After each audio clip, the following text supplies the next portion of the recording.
नमस्कार। देखेंगे आज हम बताएंगे बहुपद का मानक रूप। ठीक है, standard form of A polynomial, यानी बहुपद का मानक रूप क्या होता है। इसमें x के घातों के अवरोही क्रम में है। ठीक है, अवरोही क्रम यानी घटते क्रम में। बात समझेंगे, जैसे एक एग्जांपल हमने दिया है कि 7x पर power 4 minus 3x cube plus 4x plus 5।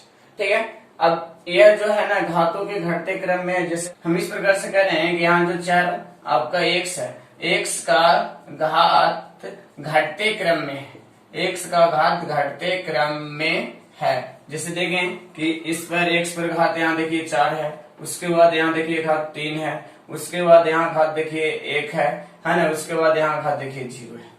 ठीक है, पिछले क्लास में हम बताए हैं कि कोई अचर यदि कोई अचर है संख्या तो उस पर घात जो है वह 0 होता है। हाँ, तो इस प्रकार से आज सवाल ऐसे उठती है कि सर दो घटते क्रम में कोई भी बहुपद है तो हम घटते क्रम में लिख देंगे तो मानक रूप हो जाएगा। तो हाँ, वह मानक रूप हो जाएगा, लेकिन बात को ये भी समझेंगे कि हम बढ़ते क्रम में लिखेंगे तो भी मानक रूप में होगा।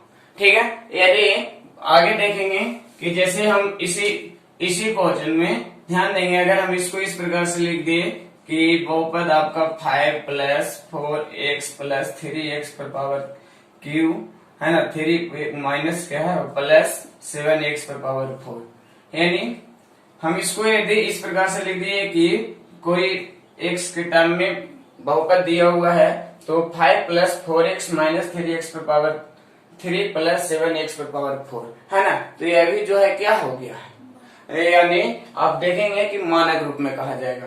सबसे पहले मानक रूप के बारे में समझेंगे कि कोई भी बहुपद है उसका पर उस जो जिस टर्म में दिया हुआ है, जिस चर में दिया हुआ है, उस चर के घात में चाहे बढ़ते क्रम में लिख दें चाहे घटते क्रम में, दो में से कोई एक में यदि लिख देते हैं तो वह जो है मानक, वह बहुपद जो है मानक रूप में कहा जाता है। कब? जब वो बढ़ते क्रम में या घटते क्रम में लिख देते हैं तब। जैसे कि कोई x के टर्म में बहुपद है x square plus 2 plus 3x है ना, इसको जो है ये आप देख रहे हैं क्वेश्चन, इसको मानक रूप में लिखना है। ठीक है, मानक रूप में लिखें। ठीक है, बहुपद का मानक रूप में लिखें। तो सबसे पहले ये देखना है कि मानक रूप में लिखने के लिए बोला है तो बोले कहा जाएगा आपको से कि आरोही क्रम में लिखें या कहा जाएगा कि अवरोही क्रम में लिखें। यदि दोनों में से कोई नहीं कहा है तो चाहे आप अवरोही में लिख दें या अब आरोही में लिख दें या अवरोही में लिख दें, दो में से किसी प्रकार से भी लिख दीजिएगा तो आपका हिसाब सही हो जाएगा। जैसे देखिए, सबसे पहले हम इसको उठाते हैं तो लिखेंगे x square plus 3x plus 2, ये जो हो गया मेरा मानक रूप में हो गया। ठीक है, अगर आप y के टर्म में जो देख रहे हैं बहुपद जो है आपका y के टर्म में जो देख रहे हैं तो इसमें क्या है y क्यूब, उसके बाद 2y का स्क्वायर माइनस 5y प्लस 3, यह जो है आपका मानक रूप में हो गया, मानक रूप में। ठीक है, इसके बाद देखिए n के टर्म में दिया हुआ है तो इसको क्या करना है कि 8n square plus 4n plus 7। ठीक है, इस प्रकार से आपका ये मानक रूप में हो गया। ठीक है, मानक रूप समझ में आ रहा होगा कि मानक रूप में हमने क्या समझा कि वह बहुपद को चाहे बढ़ते क्रम में लिख दें चाहे घटते क्रम में, घातों के यानी जो टर्म में, जैसे हम बाई टर्म में है तो बाई का जो घात है 3 2 1 यहाँ 0, उसके क्रम में उसके जैसे घटते क्रम में लिखा गया। ठीक है, कोई स्टूडेंट ऐसे लिख दिया जैसे उसे मानक रूप में लिख के कहा गया, कह दिया 3 है ना minus 5y plus 2y square plus y cube, कोई दिक्कत नहीं, ये बढ़ते क्रम में हो गया, 0 था 1 हो गया 2 हो गया 3 हो गया, इससे बढ़ते क्रम में हो गया। ठीक है, तो इसे हम मानक रूप में कहेंगे। हाँ, आगे देखेंगे बहुपद का मान।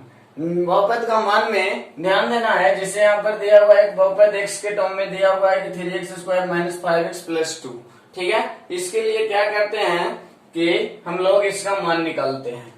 ठीक है, तो अगर मान लिया जाए कि हम x का मान x बराबर 2 इस बहुपद में अगर रखते हैं तो हमें क्या करना है कि जहां पर x है वहां 2 रखना है, यानी हम करेंगे 3 गुने 2 पर पावर 2 माइनस 5 गुना 2 प्लस 2, तो ये क्या हो गया 4 4 12 माइनस 10 और प्लस 2, यानी यहाँ पर देख रहे हैं कि 12 2 14, 14 माइनस 10, तो ये कितना हो गया 4।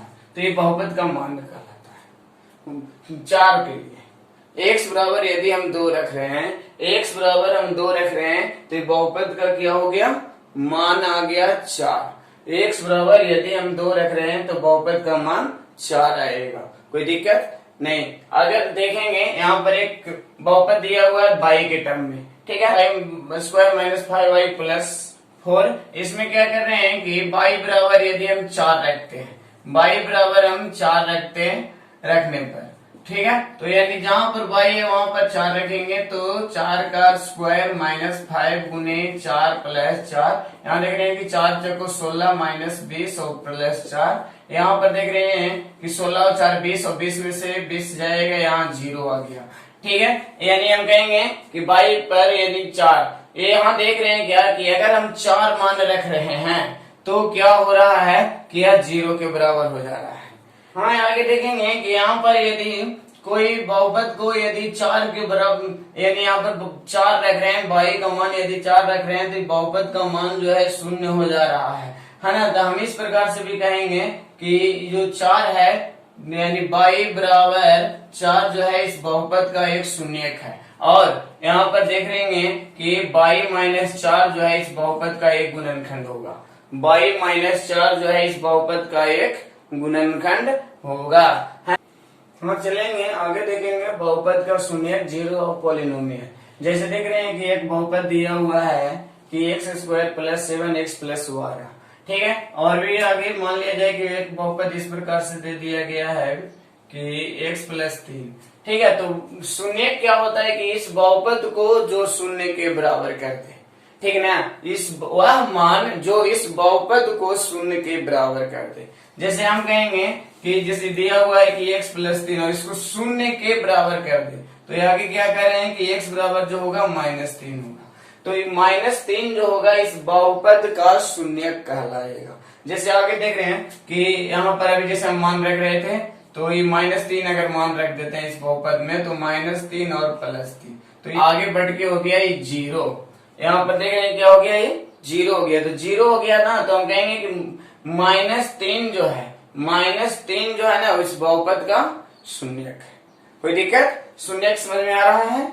हाँ, आगे देखेंगे कि रैखिक बहुपद का व्यापक रूप, ठीक है, ax प्लस b होता है, ठीक है, जहां ध्यान रखिएगा a नॉट इक्वल टू 0, ठीक है, और a कोमा b अचर है, यानी कोई कांस्टेंट है, ठीक है, तो यहाँ पर देख रहे हैं कि a नॉट इक्वल टू 0 होना चाहिए, ठीक है, तब होगा ही, नहीं तो अगर a 0 हो गया तो 0 में x से गुना करेंगे तो 0 हो जाएगा और प्लस b बच जाएगा, तो इसीलिए ये रैखिक नहीं होगा, ठीक है ना।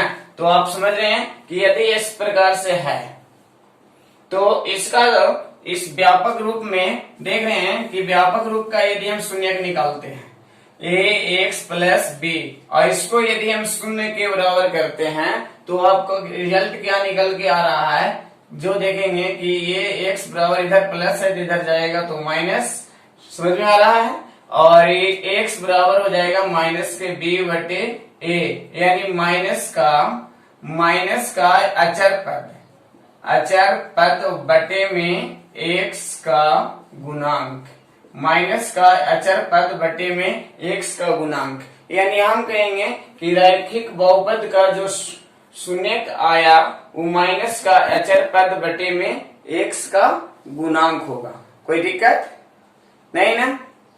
हाँ, चले तो के कुछ उदाहरण ले लेके समझा देते हैं। यदि आपसे पूछ दे कि कोई बहुपद 2x प्लस 5 है उसका शून्यक क्या होगा, तो सिंपल सी बात समझना कि यह जो है आपका a है और ये जो है b है, बस आप इस सूत्र का प्रयोग कर देंगे कि x बराबर माइनस b बटे a, यानी कहेंगे कि माइनस 5 बटे 2 होगा। ए बराबर आपका 7 है और बी बराबर कितना -5 है। 5 सिर्फ में यहाँ पर प्लस था इसलिए हम कह दिए कि 5 हो गया, लेकिन यहाँ पर ये होगा माइनस। तो यहाँ पर क्या आप देख रहे हैं कि सूत्र में ही आपका माइनस लगा हुआ है और ये -5 और बटे में 7 यानी ये हो जाएगा प्लस के 5/7 शून्यक। समझ में आ रहा है? कोई भी अगर रैखिक बहुपद दिया हुआ और शून्यक आपको निकालने के लिए कहा जाए तो माइनस का b/a का। एक प्रश्न है x² + 7x + 12, जैसा कि हमने बताया है कि अगर दो घात है तो वह बहुपद जो है द्विघात होगा। ठीक है, तो द्विघात होगा तो इसका 2 शून्यक आएगा। ठीक है, ध्यान रहे उनके द्विघात है तो द्विघात का 2 शून्यक होता है। सबसे पहले आप ये जान लें कि द्विघात बहुपद जो है, द्विघात बहुपद का सामान्य रूप जो होगा व्यापक रूप यानी जनरल फॉर्म में हम कहेंगे सामान्य रूप, द्विघात बहुपद का सामान्य रूप ax² + bx + c होता है। बात समझ में आया?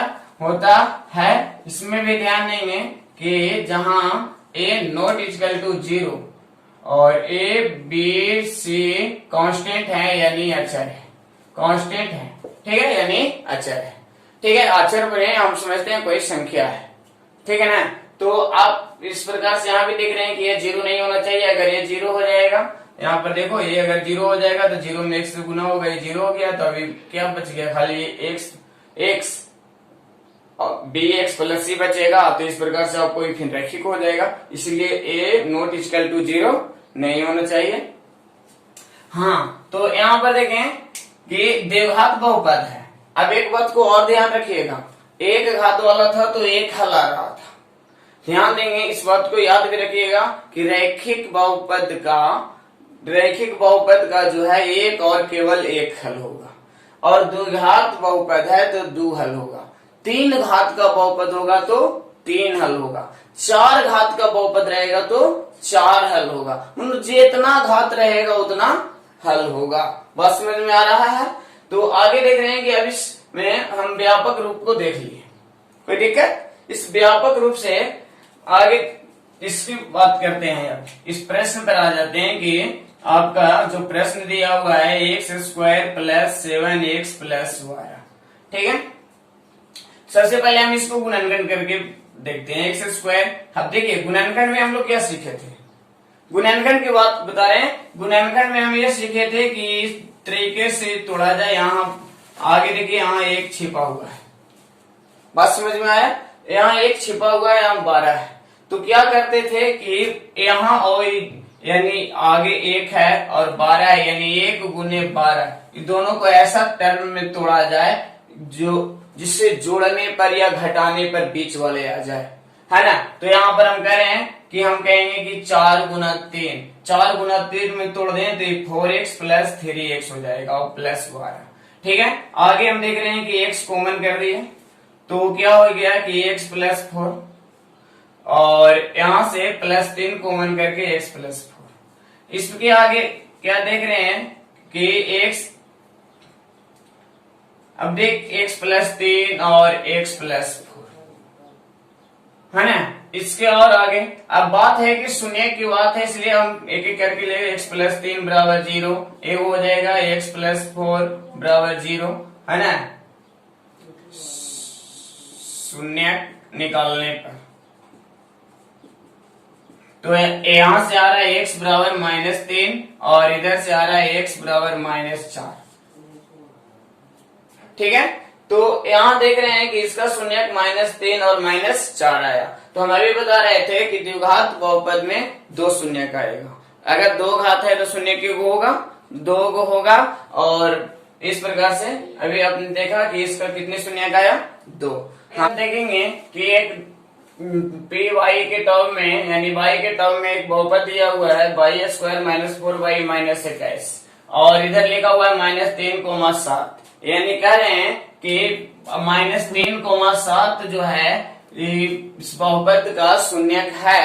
इसको हम किस प्रकार से जांचेंगे? वहां पर देखिए, जहां पर y है पहले हम क्या देखेंगे कि y का मान -3 रखेंगे, तो ये हो जाएगा -3² - 4 × -3 और -21।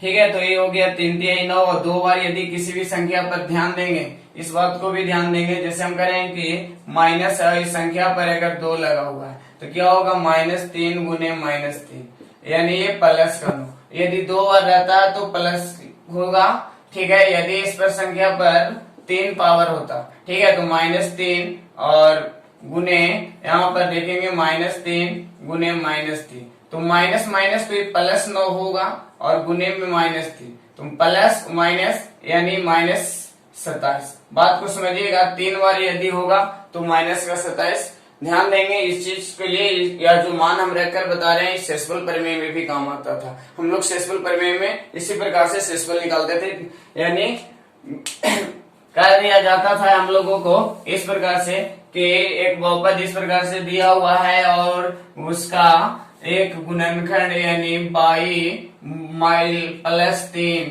ठीक है, एक बहुपद इस प्रकार से दिया गया है, उसका बाई +3 एक गुणनखंड है, तो इसको जांचने के लिए हम लोग क्या करते थे कि बाई +3 पहले इसको 0 के बराबर करते थे और बाई -3, और ये जो -3 हुआ जो यहाँ रख कर देखते थे। अगर -3 से यदि यह 0 के बराबर हो जाता है, जैसे हैं कि -3 है तो 3×3 9, माइनस माइनस तो प्लस के 9 होगा, 4×3 12, ये भी प्लस का 12, -21 12 में 9 21 हो गया, 21 -21 यानी 0।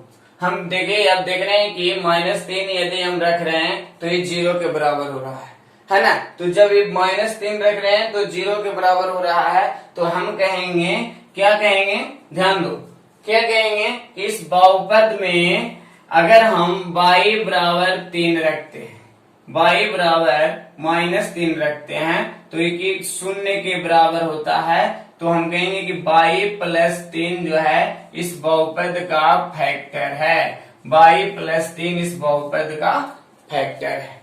ठीक है, हम इससे भी जांचेंगे फैक्टर कब होगा, जब यह 0 के बराबर हो जाएगा। ठीक है, मान हम रख रहे हैं अगर 0 के बराबर हो जाए तो क्या होगा कि (2 - 4y - 21 का एक फैक्टर बाई +3 होगा। ठीक है, बात समझ में आ रहा है। आगे देख रहे हैं कि एक मान और है 7 है, उसको देखेंगे, 7 रख रहे हैं P7, तो क्या होगा 7 का स्क्वायर -4 गुने 7 -21, यहां से 49, और ये हो गया 7 28 और -21, ये आपका 49 और 8 1 9 ये 4 49। बस समझ रहे हैं, यानी आपको ये देख रहे हैं 0, यहाँ पर भी देख रहे हैं कि बाई बराबर 7, यानी हम इस प्रकार से करें कि P7 इस बहुपद को 0 के बराबर कर रहा है। ठीक है, P7 इस बहुपद को 0 के बराबर कर रहा है, तो हम कहेंगे कि बाई -7 इस बहुपद का फैक्टर होगा, बाई -7 इस बहुपद का फैक्टर होगा। यानी अब रियल केस में हम उस स्थिति पर पहुंच जाए, यदि माइनस मान्य रखने पर 0 के बराबर हो रहा है, माइनस में मान्य रख रहे हैं तो उसका फैक्टर प्लस में होगा। ठीक है, अगर प्लस में मान्य हम रख रहे हैं, बाई का मान प्लस में रख रहे हैं, जैसे देखिए यहाँ पर क्या है कि बाई बराबर 7, समझ रहे हैं, बाई बराबर 7 प्लस में रख रहे हैं तो उसका जो फैक्टर होगा बाई -7, प्लस में अगर रख रहे हैं तो माइनस में आ रहा है फैक्टर, समझ रहे हैं ना। और यदि माइनस का मान से कोई 0 हो रहा है बहुपद, तो उसका फैक्टर जो है प्लस में आएगा। कोई दिक्कत, फैक्टर समझ में आ रहा है। यानी हम इस प्रकार से भी कह सकते हैं a बराबर 0 है ना, P बराबर 0 है, तो उसका एक फैक्टर जो है x - a होगा। ठीक है, और ये आगे कह रहे हैं कि कोई फैक्टर अगर P - a बराबर 0 है, P - a बराबर 0 है, तो उसका फैक्टर जो होगा x + a होगा। कोई दिक्कत, कैसे होगा इस बात को समझ लें कि जैसे बात समझिए कि सूत्र है x - a, तो ये क्या होती है कि ये जो माइनस है ये माइनस होगा और इसका अपना माइनस, बात समझ में आ रहा है, इसका जो है ये अपना माइनस है, तो क्या हो गया x + a हो गया। बात समझ में आ रहा है ना कि अब क्या देख रहे हैं कि पॉजिटिव में है, यहाँ पर देखिए अगर पॉजिटिव वाला मान उसको क्या करता है, 0 के बराबर, उस बहुपद को 0 के बराबर करता है तो x माइनस ए फैक्टर होगा। और अगर निगेटिव वाला मान उस बहुपद को 0 के बराबर करता है तो x प्लस ए उसका फैक्टर होगा। कोई दिक्कत नहीं, समझ में आ रहा है? हाँ, तो यहाँ तक हम लोग क्लियर थे। बाद आज का क्लास समाप्त होता है। जय हिंद, जय भारत।